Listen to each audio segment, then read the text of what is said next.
What's going on, folks? It is Super Bowl weekend, and we are the Knucklehead Podcast Network, and we are coming at you for our Super Bowl preview. Baltimore Blaine and Coach Shane McGowan are with me as usual, and we're going to break down a little bit about what's going on this week. We're going to talk about the two teams involved, and we're going to kind of break down what both these teams need to do to win. And at the end, of course, as always, we're going to make our pick for the big game.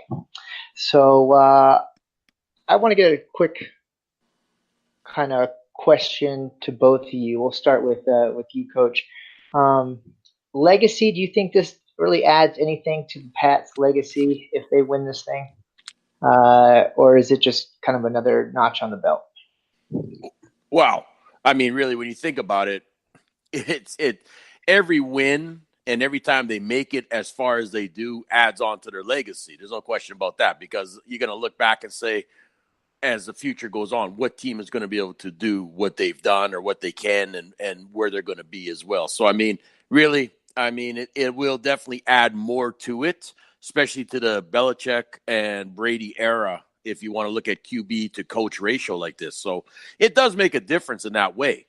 But, I mean, if they lose, you still got to respect the fact that they've done as much as they've done over this past how many years and decades to be a team to be reckoned with in that way. So, like I said, it's kind of a catch-22 or however you want to look at it. But my opinion is that it is a huge thing if they win this one. It definitely is going to make them be what you call the team of a decades of championships and everything like that. So it is going to be interesting. They're kind of 2 decades in a row. They beat a team in the 2010s and the 2010s. And that's something that's so unique. You know what I mean? Like, really, when you think about it, that's totally unique in that way. So, I mean, like I said, they've done so much to get where they are by being a complete team. Let's put it that way. They've been a complete team. So it will do some things for their legacy. It really will. Blaine? I think that, I agree with coaches. Every win is going to add to the legacy, but more or less at this point, it's another notch in the belt. It's not as exciting as, back when, they were doing it, about 10 years ago. Right now, you expect it.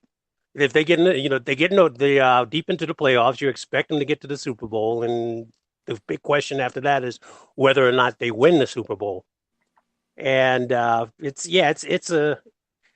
is unusual that a team, the dynasty, goes this long in the NFL, which is built for parity. Again, this is built for parity. It's going against the rules. But, when you're in a division that is set up for you to get there every year, as far as competition level, then, that happens. I think, though, I'm going to say this, though. I think for them to get to the Super Bowl, I think was a little bit more scarier for them with the teams they had to face. I agree. This year, definitely, because a lot of us were writing them off. When I say us, I'm meaning myself, whether or not they would get there. I will say that it's more exciting when they don't get there.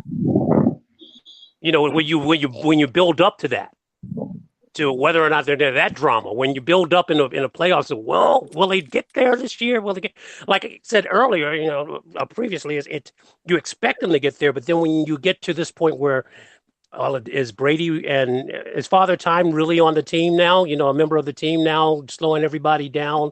Gronk doesn't look the same. Edelman doesn't look the same. Brady doesn't look the same, and then bam, they turn it on in the postseason after their bye. And then they had another bye last week, and going into the Super Bowl here, that everyone gets. And you wonder, can they be defeated after the bye? So that's the big drama now, is who's going to win the Super Bowl, with new versus old, a new era versus the old era. That's my big story.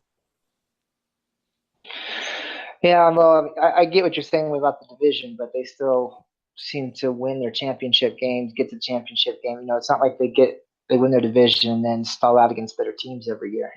But there is something to be said about being in the weakest division and, getting that bye and getting to play those 6 kind of cake games.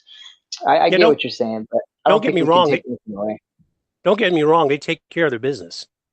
It's just a shame that they've had to take care of their business so easily, as opposed to going up against deeper talented division, someone that's going to challenge them every year. There's no real challenge in that division for them. No, I agree with that. So let me stick with you, Blaine. You live in LA, so what are you seeing? Is this, nothing like a championship run for a bunch of, bandwagon fans to jump on board and to really get with it? You see what's going on with the Chargers, where they can't even get the home fans into that little StubHub Center.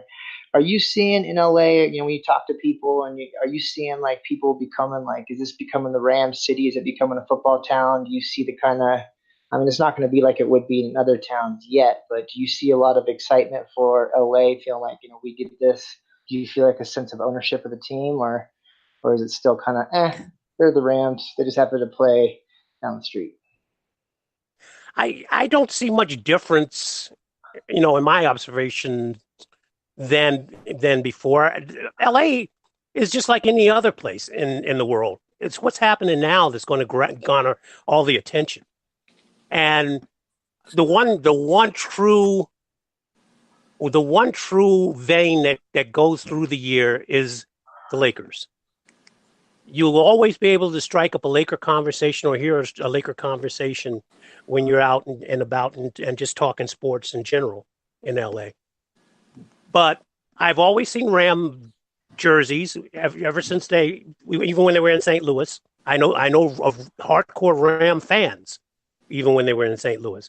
Same with the Chargers. There's always been Charger fans up here in LA. LA is one thing I said about team moving to LA when they didn't have a team was that they would have to garner the younger kids, the younger generation. They would have to get them on board to build a fan base. But they already had the foundation, because you had fans here. You have fans here from every team.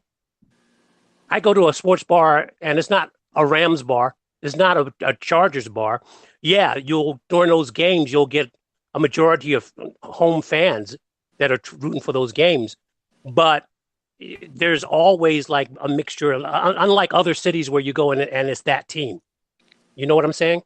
Yeah, but it's not. So I'm asking, is that changing with them going to the Super Bowl? Have you noticed over the last couple it's not. I think it's. I like I said, I don't see a difference than when if the Rams have made it before. Yeah, you'll get a spike of Ram fans, gathering and rooting for the Rams. I've had just as many Kansas City fans, in my face at the sports bar. It's just the way it is. I think it's too new. It's too young here right now to have a dominant fan base. Okay. Well, yeah, we'll follow that over the next few years. I just thought, there's nothing better to get a fan base, excited besides winning. And yeah, everybody likes a winner. Yeah, so a lot of times when a new team comes back, they have to build for a while. So, I think it's good for them. I think they'll be okay. I think the Chargers are going to play second fiddle, just because the Rams won first. Well, the reason for that, I think, Chris, is because the Rams were playing here more recently than the Chargers. The Chargers you still have people calling them San Diego, because instead of calling them the Chargers, you refer to them as San Diego as a second name. So once the Chargers do something here, you'll get more people on board. More people will embrace them. But it was still more of a Rams town than a Chargers town.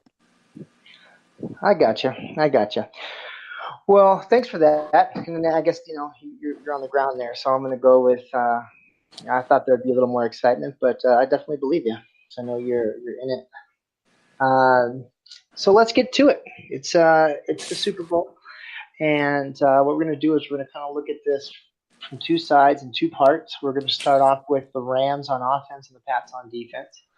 And we're going to look at it, kind of dissect each part, both of those sides, and kind of figure out. We'll talk it through with each other on what these teams need to do if we think they're going to be able to do it, and then that'll help us make our determination on who you're going to pick as a winner at the end of the night. I'm going to start off, and I'm going to talk about the Rams running game versus the Pats. Now, one of the ways that the only way that people have really been able to beat the Pats over time, over the last 10 years, and is to be able to run the ball and to be able to throw to the running backs out of the backfield. That is the Patriots' Achilles heel. That's Belichick's Achilles heel. When you can get those wheel routes, the option routes from the backs, kind of doing what they do with James White. When you can get those kind of plays, it really can eat away at what the Pats like to do, which is rush, play man-to-man, or when they play zone. You can really get some of the skilled players out into space. And I think a big, important part of this game is whether or not they're going to be able to get the ball to Gurley and throw the ball to Gurley, screen to Gurley, get the running game going. Also, what the Rams do on offense, where they run their 21 formation, when they have the one back in the tight end and then the three receivers, when they're running that, what you need to be able to do when you're doing that 11 personnel is have people buy into the play action. So I think it's very important that the Rams kind of run this. So before we get into that, we'll have Blaine talk about the running backs after this. But Coach, after everything that's going on with Gurley, they said that he wasn't hurt. He was just playing. He said super sorry, which is why he was on the sideline for that entire game. What mentally, because he looked beat. I mean, he was like, moping around. His press conferences have been low energy. I mean, what do you think he's got to do? And do you think, because he looks kind of whooped. I mean, what does he have to do? You're the mental coach. What does he have to do mentally to get up for this game, to be able to be the player that they need? And, and it's coming out of practice that C.J. Anderson's doing better again. I mean, I don't know. What do you think about that whole situation? Well, I mean, first, they're very fortunate that they got C.J. Anderson. Okay, that's the number one thing. That was one of the best things they could do in case of situations like that, whether the back goes down or not. But I'll say this, is that, McVay has taken responsibility and has said, you know what, for Gurley's, poor outing and everything like that, it was because he needed to do a better job of getting him the ball as well. He didn't call the right plays at certain times for Gurley and everything.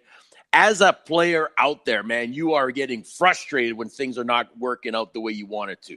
But that, again, is become immature in some ways. I mean, he's not an immature guy. It's just immature on the field in which you're frustrated. You want the ball. You want to do things. You want to make things happen. It's like you can't catch a break because also CJ goes in there and things open up for him. And it's like, you know what, that should have been my play, whatever. So there is that little bit of, you feel a little unease at times. Right now, I'll say this, is Todd Gurley is saying, this is my last game. It's winner take all. That's it. You're going to go out there and ball no matter what. And I guarantee you that is his head right now. They know that. He knows that. C.J. Anderson is in there just to help him as well when needed. And again, in the end of it, it's about winning the game as a team. All right?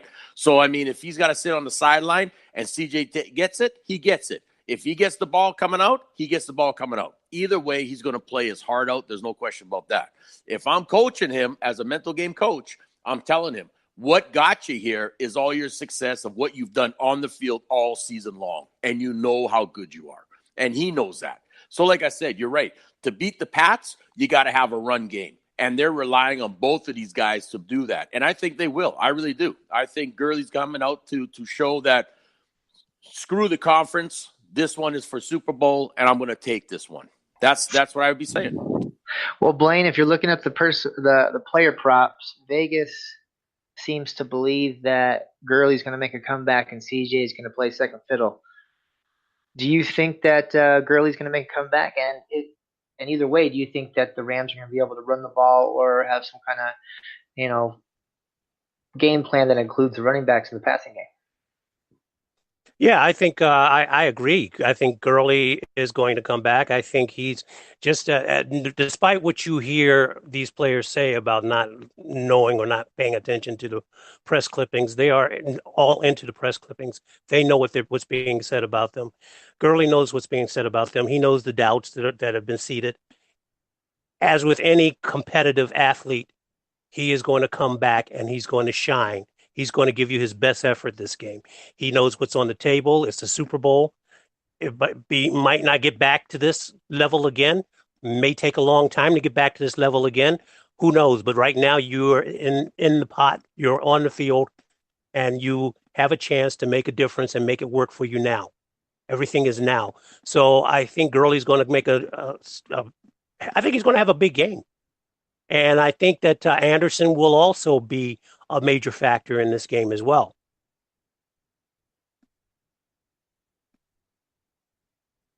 Well, the Pats have been susceptible to the run during the year. They've kind of tightened up, just like they always do. As soon as Thanksgiving hits, it's something in Patriot land. They always say the season doesn't start until after Thanksgiving, and you can really see a big difference in the way they play defense after Thanksgiving, as to a couple of games that they get away before that kind of drove up that stat line. Something else that I noticed, and we'll go back to you, Blaine, and then we'll go to Coach. The Rams' offense against the Pats. There's a couple of things that I saw last week, because if there's two offenses that are kind of similar, and we saw it in that crazy Monday night game where they played each other, it's the Chiefs and the Rams and all that. Sprinting down the side, misdirection, running backs coming for a jet sweep, fake toss, throw it down the field, a lot of crossing routes, a lot of go routes. They're always kind of moving. And, the Pats are going to get up and they're going to do what they did against the Chiefs. They're going to try and jam those receivers, mess up the timing, which did kind of work. But they do give up some stuff to the running backs, to the tight ends. And, that misdirection did work. Williams ran all over the Pats. So, that kind of makes me think that, they have a shot. They did get to Mahomes a bit. They really trusted their corners, and their corners did a good job. I think they're going to have to do that again. But I think that a lot of that misdirection worked pretty well. Maybe they had a chance to see it, but I think maybe this is not the best matchup for the Pats. What do you think, Blaine, and then Coach Shane? Well, in the air game, I agree. I think that the Rams have an advantage with as far as weapons on with the receivers. Cooks, Reynolds, Woods they're going to get theirs. And then put that together with what's coming out of the backfield with Gurley and Anderson. And yeah, the Pats defense is going to they're going to have to come with their A game. What they're going to have to do is put a lot of pressure on Tom Brady, not just pressure, but they're going to have to hit him and hit him often. You hit him often, and he starts to make mistakes, just like any quarterback. He suddenly becomes mortal and starts making bad decisions. So that, and I'm looking at that, and you're right. The misdirections. More on the Rams offensive side though. We're gonna get to Mr. Donald coming up in Mr. Brady's face in just a second. Well, just more on what the Rams have to offer against the Pats defense that has kind of been playing above what they played all year.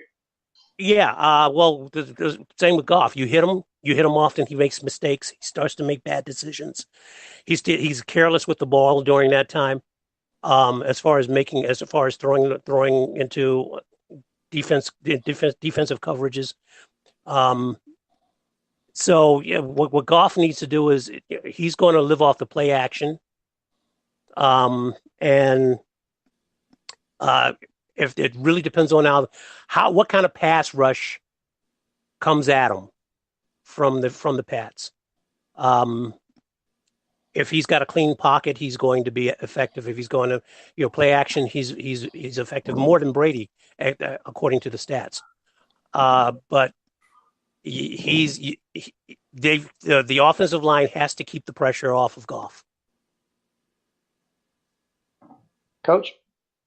Well, okay. If we're looking at the Rams offense, is that what we're talking right now? Yeah, we're talking about the Rams offense versus the Patriots defense right now. Okay. Basically. The thing that they're going to do is you summed it up earlier when you said, they got to do some screen action. They got to do a lot of things like that with Gurley coming out of the backfield, everything like this, to get those linebackers moving and to create some openings. They've got enough talent with the tight end and with the receivers out there to do some damage. It's those third down conversions that they got to make sure that they don't have to be third and long so much. They got to stay in short. I think, though, ball control is going to be huge. And I do think that Goff is going to be able to call McVay is going to call the right plays for this. It's just, is Goff going to have the time to throw that ball like he needs to and get around? Because, the one thing I'll say this about the D line of the Pats is they get their hands up. They deflect that ball an awful lot. You know what I mean? And you got to really have good timing on this. And that's a skilled thing that this defensive line is doing. And they're coming up there with their hands up all the time. So Goff's going to have to make sure that he times it better, because a lot of times that ball gets tipped and boom, you got an interception, right? So that's going to be very, very key in this game. And you're going to notice that right away, I think, from the start, as soon as these passes start coming around. But I think, like I said, Goff and that run game, but he's got the receivers. It's just that O-line's got to make sure that they can at least keep them protected for a little bit standing up. Yeah, I agree with a lot of what you're saying. So I'm going to finish this section off with a question for you, because I think with the game plan you guys are laying out makes sense, but that's only if that running game's working. The corners have really kind of stepped up. Gilmore is a top 3 corner in the league, according to Pro Football Focus. McCourty is, I think, 14th or 15th. Their other corner on the other side, the one that's going to get a lot of Woods, is the one that is their slot corner, is the one that's a quote-unquote weaker link, but he's still a pretty good cornerback. And they've really kind of turned it on. They're playing Belichick situational smart football, like you say. They're knocking the ball down. They're getting turnovers. They're doing things that they need to do. One thing that Belichick is famous for, this can be a quick answer if you guys want. We'll go back to you, Coach Shane, and then to Blaine. One thing that Belichick is famous for is taking away one thing, the best thing that you do. Anytime he goes into a game, he takes away one aspect of your game and then makes you beat him with whatever else it is. And I think they're going to use what the Bears did against this team. I think they're going to choke out the run. I think if they realize that, going back to what both of you guys said, play action, like you were saying, Blaine, if they can't run, the play action really is not going to scare anybody. And going to what you were saying, Coach, about those, short down and distance, if you're 2nd and 10 and then you run into a brick wall and you get only, 2 yards, and you're looking at 2nd and 8, 3rd and 10s, 2nd and 10s the entire game, it's not going to work. I think that's going to be what they're going to do, is they're going to mush blitz. They're going to stay in their gaps. They're going to really stay home, and they're going to let those corners go one-on-one with the receivers and try and bump them at the line of scrimmage to take their timing off and really try and be physical with them.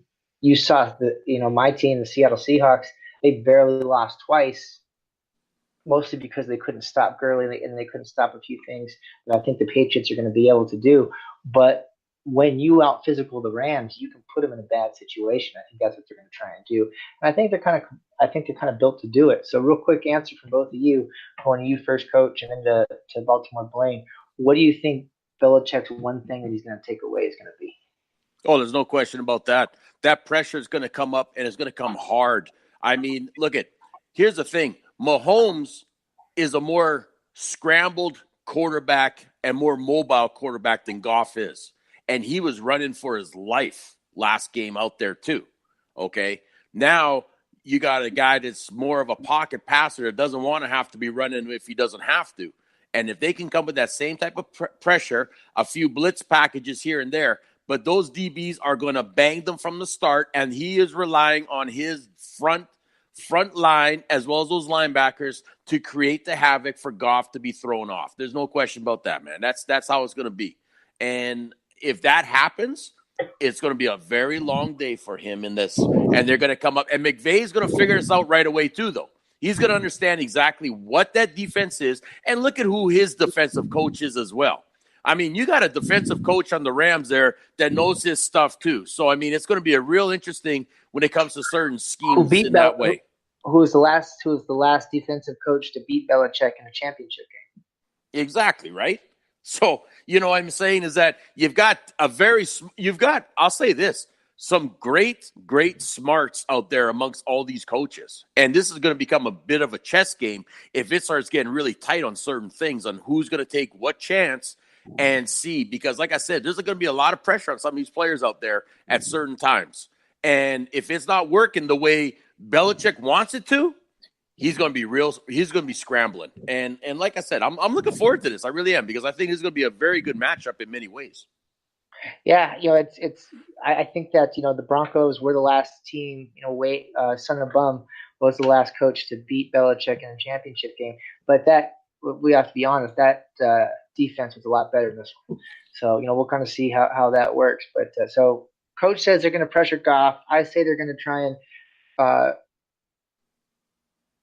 and get the run game and just kind of focus on the run game. We both agree they're going to go after the corners are going to play bump and run. What do you think that Belichick's going to take away from the Rams there, Baltimore, Blaine? I think you're right. I think they're going to take the run game away, and they're going to pressure Goff. And if I'm Coach Belichick, and as you know, these guys talk to the refs, to the officials before the game, and try to lay a seed in there about watch this guy for this, watch that guy for that. So what I would say is that not only is he going to try and pressure Goff and take the run away, but he's going to try to bring attention to Roby Coleman, which already Roby Coleman is going to have a lot of attention on him from the officials because of what happened in the Saints game 2 weeks ago. And every time that he does something, have your receivers complain and ask for a flag, because there's a good chance that you're going to get a flag this game, a couple of flags this game in key situations against this defense, the Rams defense. Yeah, I agree. I think we're all on the same page on how we kind of saw it at the end of the year when the Rams dropped a couple of games. They were held under 100 yards only a few times this year. Those were all the games they lost. That running game is going to be really important. There's a whole article in Sports Illustrated on Monday Morning Quarterback, if you guys want to look it up, on the color of the jersey and on people using different colored gloves so that they don't contrast with the jersey, and different teams want the lighter colored jersey so the gloves are easier to see when they're getting grabbed, and all the stuff that goes into it is kind of fascinating.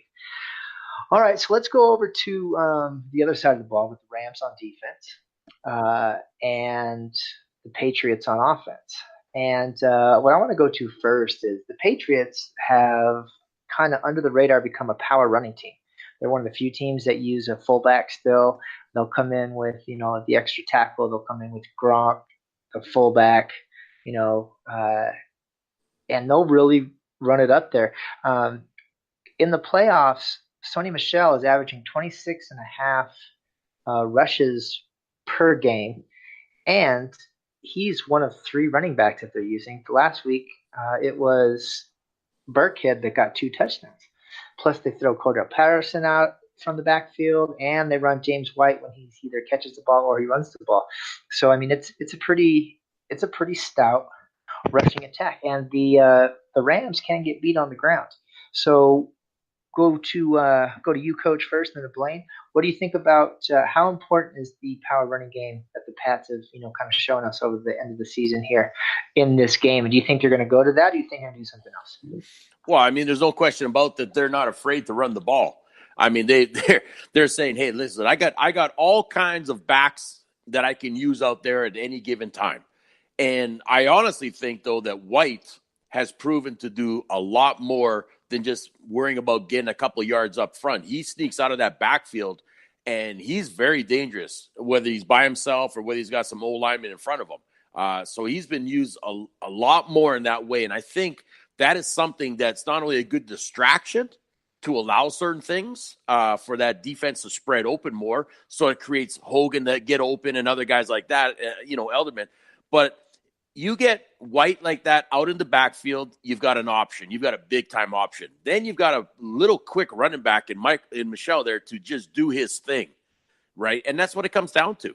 So like I said, Belichick has lots of options out there. And I think that what makes Brady very happy too is that he doesn't feel he's got to force anything. He's got all these options and it's working for them. It's just like I said, can that O-line keep Brady upright long enough? And can they open some holes to allow the back to get through? That's going to be very key. That's where that defense of the Rams is going to come in there and play very strong. And they're fast. Rams are a fast defensive team too up front. That's what we got to remember. Well, I think I agree. I think the Patriots' offense is one of the most balanced that you're going to find, and for a quarterback like Brady, that's just gold. And you saw the way that they took care of Kansas City. Balance. You run the ball, you keep running the ball down their throats, and Brady, takes his spots, and he finishes dicing you up. So I think that's going to be a problem for the Rams is stopping the run, and the Patriots they can do it with just White and Michelle. They don't need Burkhead, but Burkhead will be a factor in this. So yeah, as you said, Coach, opening up Hogan and Edelman, especially Edelman, and even Gronk, for plays downfield. Well, I think that one thing we also know is that Belichick always brings out some wild card stuff. I think you're going to see a lot of Philip Dorsett on. Names. I'm blocking the name out. The kid who just came over from Kansas City, Peters, who can get burned. I think you're going to see some Dorsett. I think you're going to see more Hogan than you've seen all year, and I think you're going to see some weird stuff from people like Cordell Patterson. You're going to see the fullback get involved. I think that Belichick's going to throw the kitchen sink at him. One more thing. No. All right. I got to do one per show. You cut me off in mid-thought, so you go ahead. I'm sorry, man. I thought you were finished. No. Go ahead. Okay. Real quick, what I failed to add was that I think that if I was Brady, once I did throw the ball, I'd be throwing to whatever receiver is being covered by Roby Coleman, and I'd pick on him the entire game because you know what? As I said before, you're going to get a penalty. He got beat in two key situations last week and looked awful, in those penalties that weren't called. Well, let me tell you why what you cut me off with is wrong. No, I'm just kidding. I apologize. I'm just kidding. I owe you a fish. There you go. I disagree with that a little bit for two reasons. One, Roby Coleman is their best corner, according to the entire year as far as how things have graded out. Peters has been pretty bad. Talib hasn't been there that long, but he's been a little bit slowed down. But Roby Coleman, he is physical. He does grab. A lot of the best corners are called. He holds all the time. He gets away with it a lot. I mean, not to the extent that he did last week. Those are kind of things that people have in their mind. But he is their best corner, according to Pro Football Focus and just the eye test. Second thing is that refs aren't going to call a lot of PIs in the Super Bowl. They never do. Unless you're Seattle in 2005. After what happened last week? Ever. No, I think that they're gonna be sensitive to people wanting more calls. But we'll see. It'll just cap off another horrible season as far as the refs go. But I disagree with that a little bit. I think there is something to that. I know they're going to be right. I know that Belichick's going to be in their ear. Those refs are very aware that the stadium's going to be watching for some blatant calls.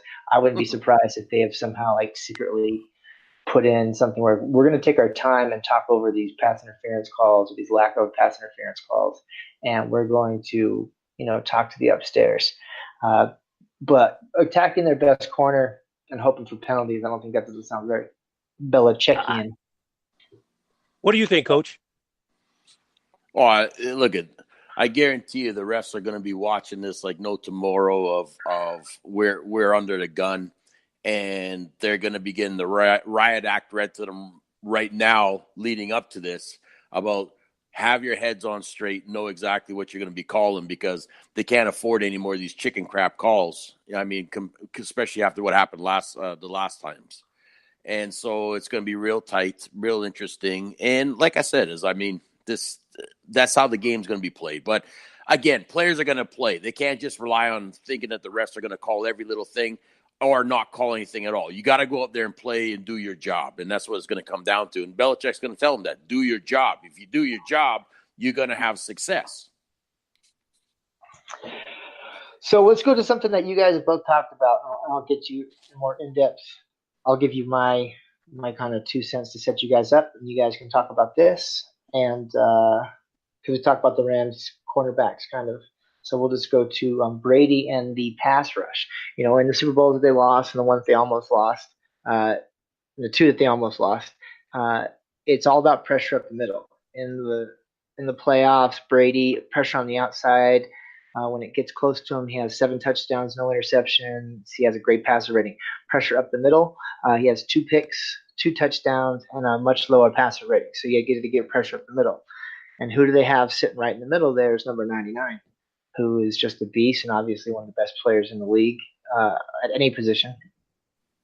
Now you take that, and something that's kind of interesting to me is, Aaron Donald hasn't really had a sack in the playoffs. He hasn't had a sack in a few games, even though he had 20 during the season. And Vegas, for some reason, is giving crazy money on him not getting a sack and definitely getting under 2 sacks or 3 sacks. The bets are actually really good. Anyone who's listening who wants to find the player prop for Donald to get less than 3 sacks, it's a great line. It's like a plus 150. But do you think they're going to be able to get home and rattle Brady? Do you think that Belichick can have that plan for that? And they seem to do a really good job of that. Do you think? Because I think if they get pressure up the middle, then I think the game's pretty much over. But do you think you're going to be able to do that? Let's go to you, Coach, and then you, Blaine, and then we'll sign it out. I think he always finds a way of getting pressure. I think that's the thing, is that he will always find a way to get pressure up the middle, or at least get the hands up to cause some type of a distraction, which is the other thing you got to think about too. Look at whether I get to him or not in some cases is, did I do my job of getting my hands up and in his face and making it more difficult to get it over me? Because look, you're dealing with 6'8" guys whose arm spans reach up to 7 feet, for Pete's sakes. You know what I mean? Over that. And then they're jumping and everything like that. So there's a lot of things that are in front of you. So, I mean, Belichick will find that way to create some havoc, and he's going to try to pick it up pretty fast too as the game goes on, and depending on the situation that they're in, whether they're up or whether they're down, of how they got to play that offense of the Rams. So, I mean, like I said, is if the guys aren't doing what they're supposed to be doing, then that's the player's fault. But if they're doing what they're supposed to be doing, it's going to be a hard-fought battle in there. And I think Belichick's got his homework. He knows what he's doing out there. So, like I said, it's going to be an interesting battle, that's for sure. So we're talking about pressure on Brady or pressure on Goff? Pressure on Goff. Pressure on Brady, coming from Donald up the middle. Oh, okay. Yeah, I think that well, let me put it this way. I don't think that it's going to be as much pressure on Brady as it will be on Goff, because the running game was going to be working pretty well for the Patriots. And so I don't think you're going to have Darnold able to sell out to get to the quarterback. So, but when he does, he needs to hit again. Like I said earlier, you need to hit him. You need to touch him within reason. I mean, don't be drawing flags for unsportsmanlike conduct or personal fouls or what have you. Or roughing the passer. But what you want to do is you want him to know that you're there, and just to get in his head and make him hurry his throws a little bit. But I think that there's going to be more pressure coming from the Patriots up the middle than possibly than Darnold and the Rams. Yeah, but see, here's the thing: is I think Dominic Sue there is going to be able to do some things. I think he's gonna create some havoc up that gut because, like I said, these guys are playing for the last game up there. You know, they're finally in that big bowl game. You know what? Yes, Patriots have been there so many times and everything, but some of these guys on the Rams who have tasted a game close to it, they need this, and I think this is going to be a very, very interesting defensive scheme by the Rams. I think Coach Phillips there, he's gonna have his own little tricks up his sleeve of what he wants that defense to do, and Donald's gonna have to perform, no question about that. But I just think that if they don't take any bad penalties, cheap penalties, they might do okay. They do take cheap late hits. Well, that's the thing. You know, I mean, you can't afford to take that. But on the flip side of it too, though, is you also can't take those phantom calls either. So I mean, this is where it comes down to the refs. Well, on that note, I do agree with Chris that they're going to let this game play out as much as possible with as little penalties as possible. I just think that Roby Coleman is going to be under a microscope for everything he does, and that's why I was saying what I was saying about throwing to him. I'm not talking about throwing at him every play. I'm talking about throwing at him often and making him, you know, because he's got to feel the pressure too. You know, he knows he's going to be looked at. It's going to be one of those things where us at home and the guys in the booth are going to be paying more attention to that than I think Where's the flag? Where's the flag? I think where the coaches are. Oh, it's Roby Coleman. I actually. But let me tell you something. They're going to have a plan. Go ahead, Chris. Go ahead. I didn't one want more you thing, Blaine. Oh my God! Oh my God! No, I don't. I'm afraid that you're going to sign off before I get my thought in on this. And there's one thing that I wanted to bring up is. I know. Oh, okay. All right. Go ahead. Go ahead and say what you have to say. I still haven't had a chance to talk about pressure on Brady yet because you cut me off twice. I know. We haven't made it. I owe you two fishes. One more thing. Well,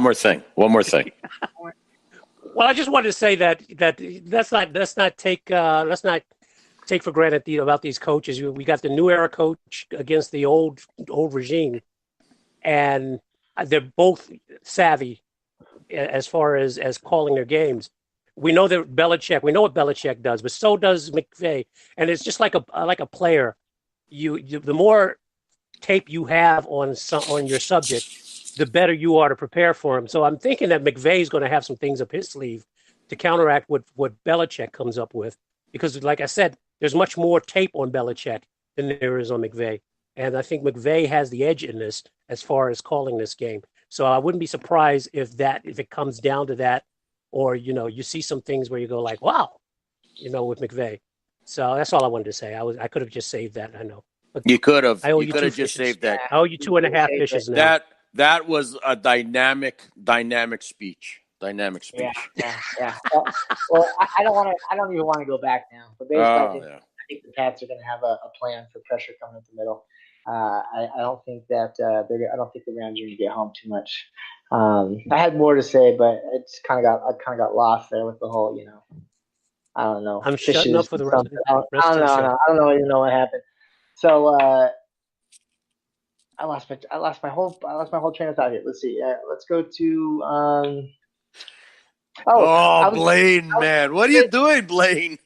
It's a sign of age. I was going to say. Getting old. I was going to say that, you know, kind of going to what Blaine was babbling about there.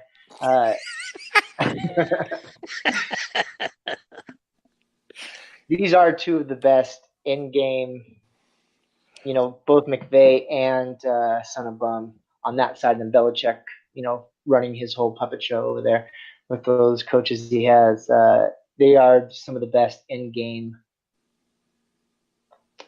They make modifications in-game better than most any other coaching staff in the league, and they know what to do.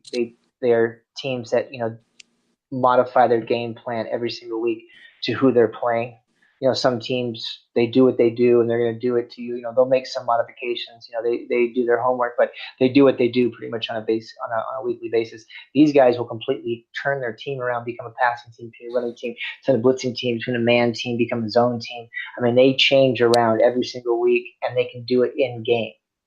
And I think that's something that really sets both these teams apart, which is part of the reason why these teams are there. So something to look forward to. So, Mr. One more thing. Give me a winner and give me a score. I'm sweating over here. Okay, so that's the hardest part for me. My heart says Rams, but my head says Brady and Belichick and the Patriots. I just can't get past the. I just can't get past the. I think the Patriots after a week off are just going to be more dominant. They're going to get a quick start, build up a quick lead, and the Rams are going to have to play from behind. And with the young Goff struggling, if he doesn't have, I mean, not saying that C.J. Anderson and Gurley won't have a running game, but whether or not just how effective they're going to be. So as far as the winner, I'm going to say it's going to be the Patriots. Again, but score. Oh God, score. I'm going to say. I'm going to say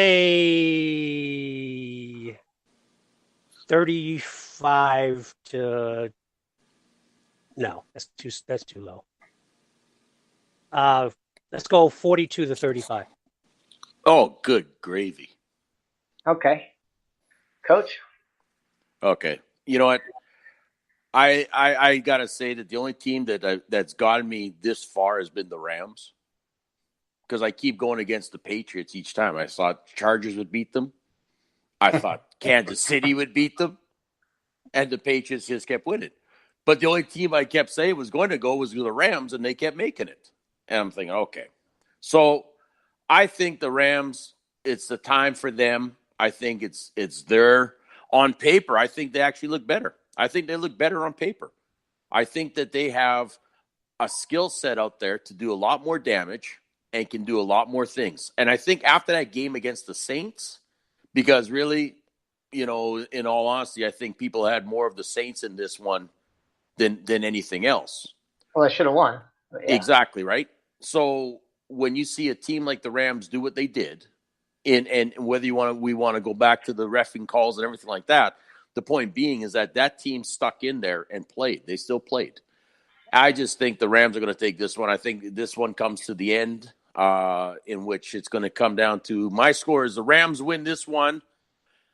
I'm going to shoot it out at 20, 31-28.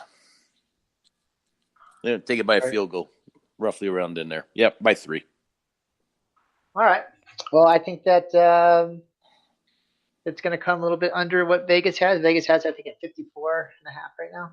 Yeah, 54.5. That might change within another day or so, though, too. But you're still kicking it around at that. Yeah. So I keep think your thoughts together, Chris.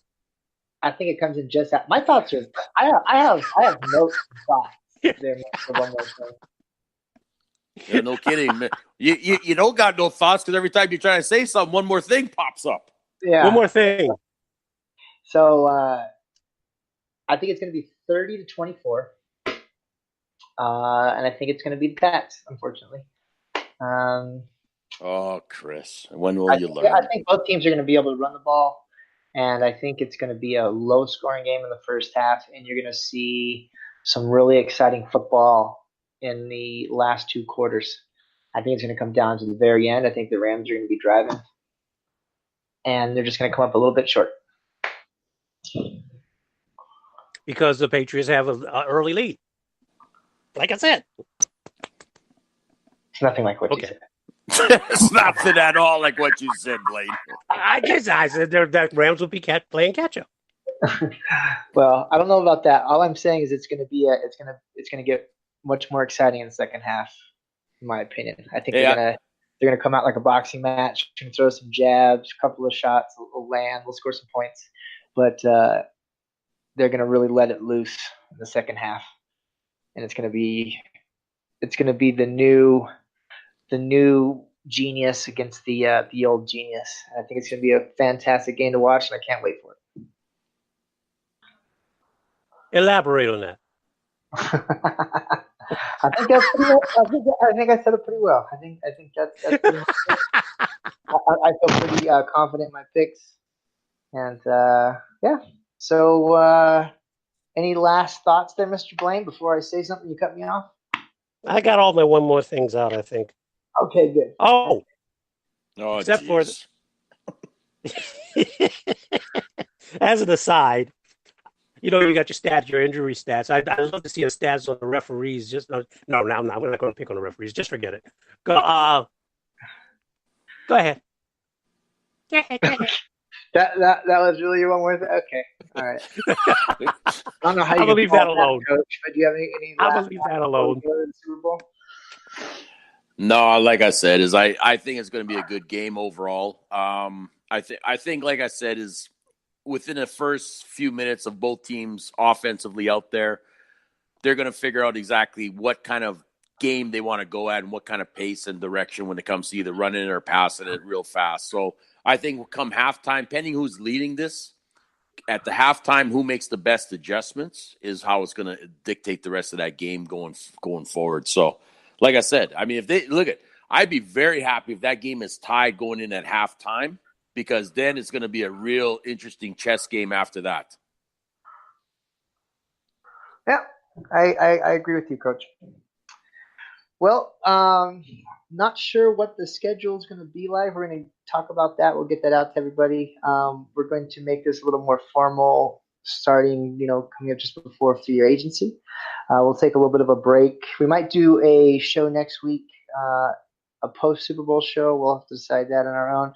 After that, we'll take a little bit of a break for a couple of weeks, but we will be back strong with a good platform and lots of fun new tools and ways to find us starting next year.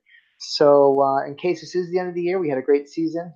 We weren't on as much as we thought we would be. It's kind of a trying season, but we made it through, and we're just going to get better for next year. And I want to thank everyone who's stuck with us on Mancini Sports, on Knuckleheads, everywhere that you guys have listened to us, and all the different shows. So for Shane and Mr. One More Thing, Baltimore Blaine,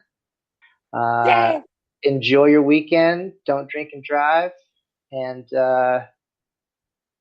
let's go for everyone that I bet on. Right. Of course. Yeah. Talk to you guys later.